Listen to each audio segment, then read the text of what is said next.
Bonjour, dans cette vidéo, nous allons revenir sur le cas particulier d'une molécule possédant deux atomes de carbone asymétriques.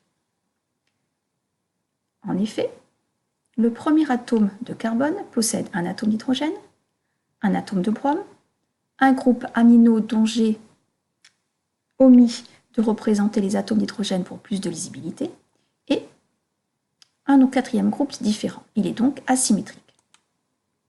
Le deuxième atome de carbone possède un atome d'hydrogène, un groupe hydroxyle, un atome de chlore et un quatrième groupe différent. Il est également asymétrique. Représentons maintenant le symétrique de cette molécule dans un miroir. Ces deux molécules sont symétriques, mais si nous la faisons pivoter, nous constatons qu'elle n'est pas superposable à la précédente. Ce sont donc des énantiomères. Si l'on regarde plus attentivement, on constate que l'on a changé la configuration des deux atomes de carbone. L'azote est passé derrière, le chlore est passé derrière.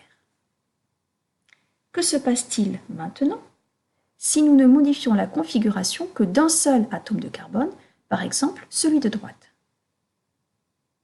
On fait ainsi passer l'atome de chlore derrière. On constate que ces deux molécules ne sont plus symétriques.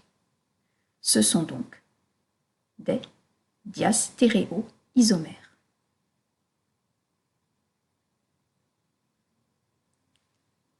Changeons maintenant la configuration du second atome de carbone, à savoir celui de gauche.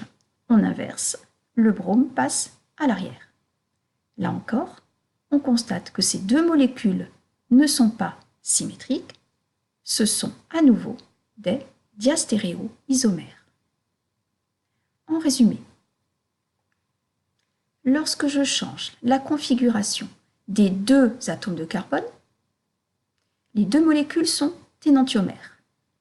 Si je ne change la configuration que d'un seul atome de carbone, ici celui de gauche, les deux molécules sont diastéréoisomères. Même chose à gauche, j'ai changé la configuration de l'atome de carbone de gauche, ces deux molécules sont diastéréoisomères entre elles. Si nous observons bien, par contre, ces deux molécules, elles sont parfaitement symétriques par rapport au plan de la figure. Ce sont donc deux énantiomères. Et nous avons bien changé la configuration des deux atomes de carbone, l'azote derrière, le chlore derrière. Prenons-les maintenant deux à deux. Entre cette molécule et celle-ci, nous avons inversé la configuration d'un seul atome de carbone. Ce seront donc des diastéréoisomères. Même chose pour la dernière molécule, où nous aurons également l'inversion d'un seul atome, celui de chlore qui passe vers l'arrière, ce sont également des diastéréoisomères. Si l'on résume, lorsque je pars d'une molécule possédant deux atomes de carbone asymétriques, elle peut exister sous 4 formes. Certaines sont énantiomères entre elles, lorsque l'on inverse la configuration des deux atomes de carbone asymétriques. Les autres sont diastéréoisomères à partir du moment où l'on inverse la configuration que d'un seul atome de carbone asymétrique. Merci de votre attention.